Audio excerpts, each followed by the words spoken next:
Hey guys, this is my first tutorial. It is on Muzzle flashes, and let's just get straight to the editing. Now, the first thing in Final Cut Pro that you've got to do is import your clip, and that's how I've already imported mine. I'm just going to get it here. This one, drag it into your timeline, place it there. You see these, if you see these like red line above your clip, that means it needs to be rendered, which means if you play it, it'll look like that. Well, that means the audio needs to be rendered, but if the video needs to be rendered, you see this big unrendered sign here, and it's really annoying. What you need to do is go to sequence, press render all, or you can, a quick shortcut is to press Alt R, and now let's just have a look at the clip.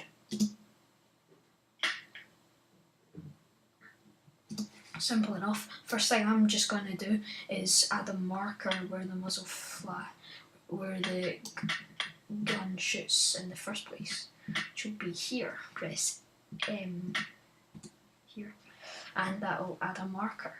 Now, the second thing I'm going to do is I'm going to copy this by pressing Command C, and then put my scrubber over there and press Command B. And then what I'm going to do is I am going to press a lock, which locks this line here, and I'm going to delete the audio, and because the lock's here, won't delete this clip. Now what I'm going to do is I'm going to drag the same clip over here. Doesn't make a difference at all, but this is what we're going to do. We're going to shorten it down here to the size the muzzle flash will be. If you're shooting at 15 frames per second or lower, it should be your muzzle flash should last 1 frame, but I'm shooting at 20, which is going to play faster, which is why I need to make this last 2 frames. Now, there still is no difference, but what I'm doing with this clip is I'm adding some lighting. So the first thing you do, double click, filters, effects, video filters, image control, and brightness and contrast. Now, adjust the brightness and contrast to be quite a bit lighter. I'll say about 20, 21, close enough. Turn the contrast up as well, brightness a bit more. Then I'll add another video filter, which is in matte here, called 8-point garbage matte. And what you do here is you get the point 1, and you drag it over where you think it would basically light. The muzzle flash would light. I'd like to, because it's a big beam of light basically.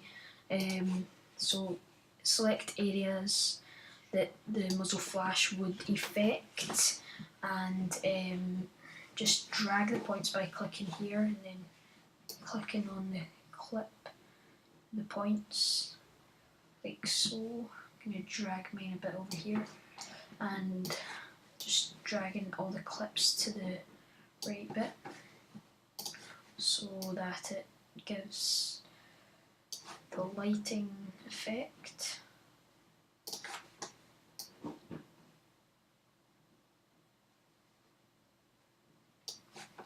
Dragging it here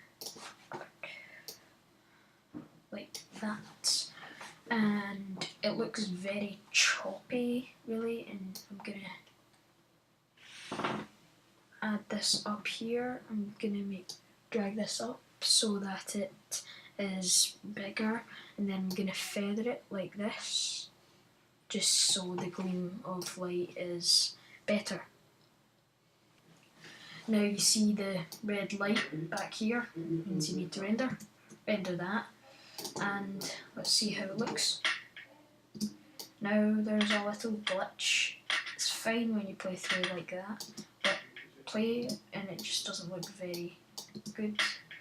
So if you're wanting to be more advanced, actually, you see that the next frame here it's changed a bit and it's like not in the same position. So what to do is to double click, filters, and then go here and all the points, press a little button here to keyframe it. Now this only works if you're in two ways, either you're at the very start of the clip or if you're just one frame before you want to move these here. Now go to the next frame, move it slightly, and just to make it look more precise, I'm just going to drag the points up where they would be just now. Drag 5 a little lower, like that. So that just looks better really. And now need to render again, Alt R. Good. Now to add the actual muzzle flash, what you're going to have to do is the free way to do it is to go and search muzzle flash on Google Images. Muzzle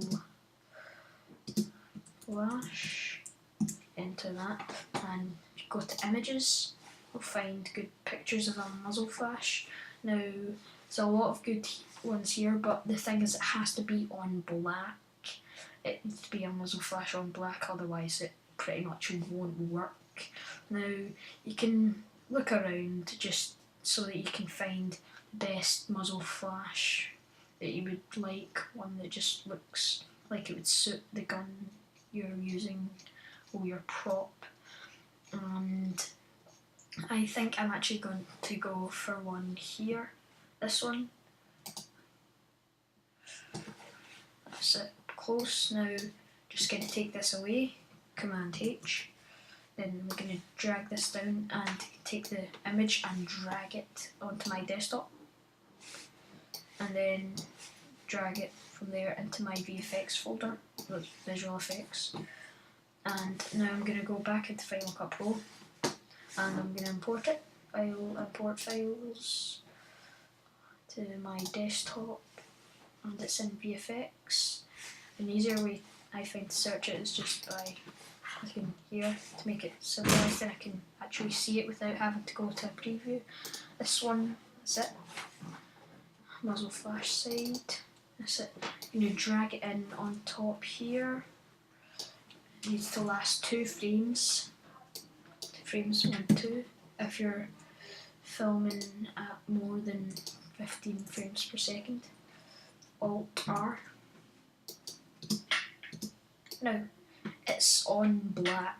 How to take the black away, that's the main part of this tutorial.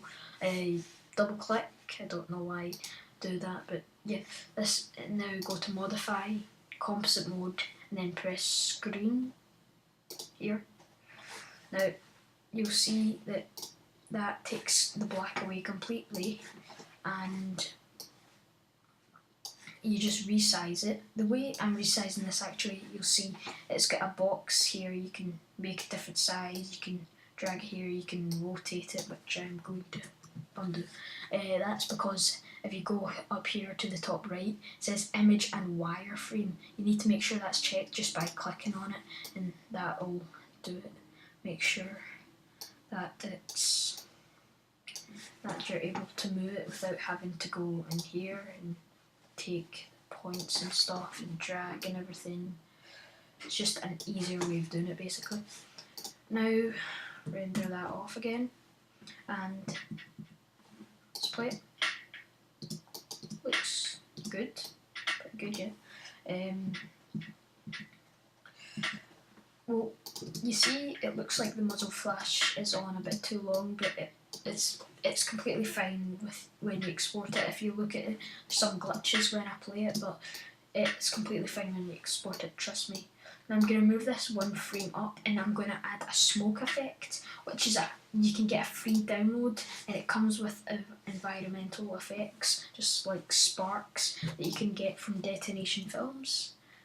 Search there, and I'll show you in the effects stock footage. You go down to muzzle flashes here and go to the free stuff page 2. Now if you scroll down quite a bit, you will find the smoky muzzle flashes. This is basically just old. This is what I just call them sparks with smoke.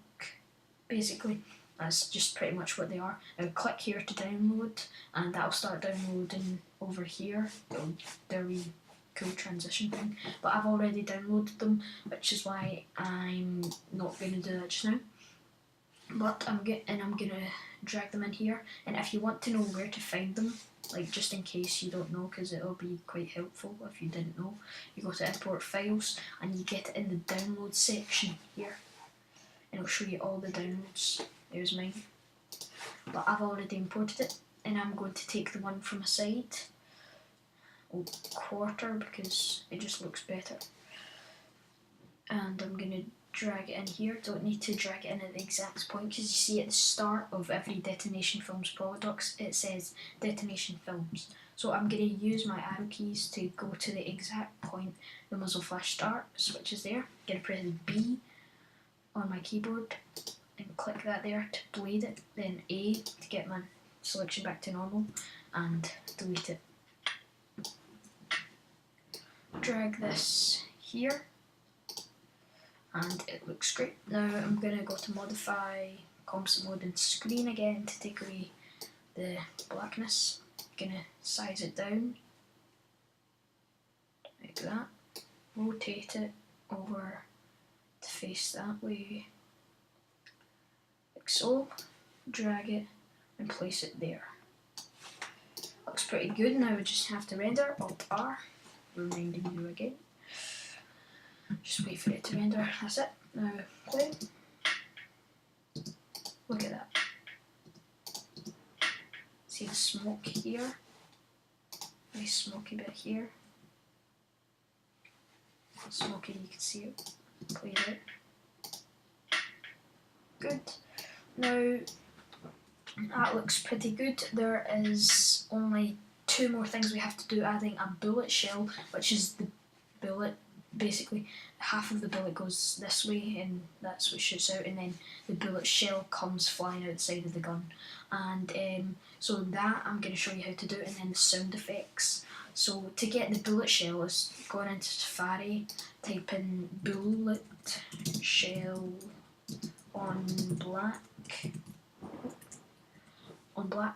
and just search it into Google Images, and you can look. There's a lot of cool images here.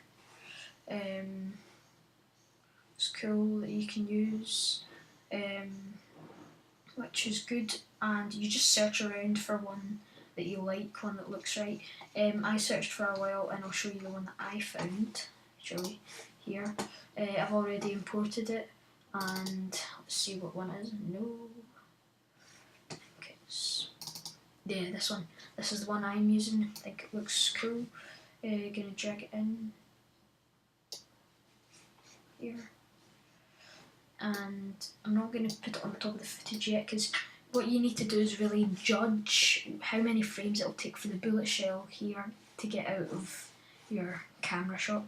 Now, so say it's like here, first frame, next frame be about here, next frame here, here, and then out of the frame finally. So I'm gonna drag it precisely, press B and blade there, and I've got it for the right period of time. Now you could go to modify, composite mode, screen again, but that takes away the opacity in this, where it's like you can see through it, so I'm not going to do that. I'm going to show you a better trick on how to do this. If you go to effects, video filters, key, and not chroma key but colour key, that takes away a solid colour. Double click it and go to filters. Filters. Oh, added it to the wrong clip. Colour key here. Yes. Now select this tool, the eyedrop tool. Select here and done. Really nothing. Drag this down. Drag this up here, and you'll see that it's not keying out very well. Dragging this down here though, need to fiddle about with it. If it's not working, maybe just try keying it out again, pressing this in there. Much better. Unsoften it. Drag this down. Oh, can't see it anymore. Back a bit. Back a bit.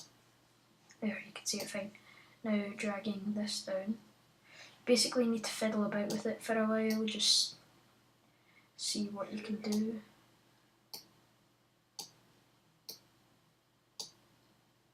See how to make it look perfect.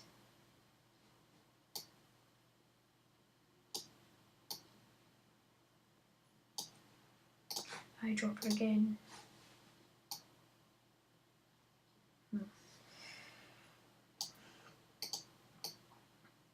And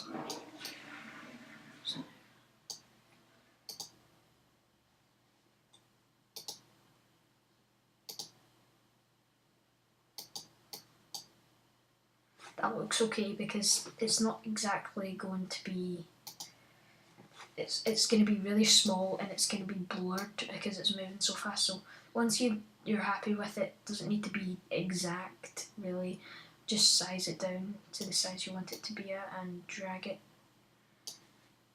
here. And then what to do is, if you're at the start of the clip here, make sure you're at the start, press Control and then K. That key automatically keyframes all the main stuff in motion here. See, it's all keyframed like that. And then go to the very last frame that it's at, rotate it quite a lot and drag it to about here, almost out of the frame.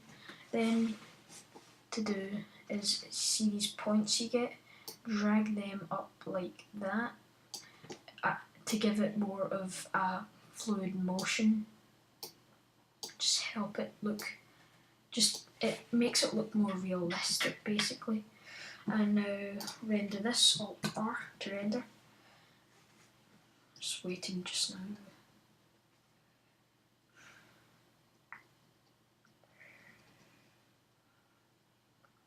Anyway, right, now play through the clip, and that looks really good.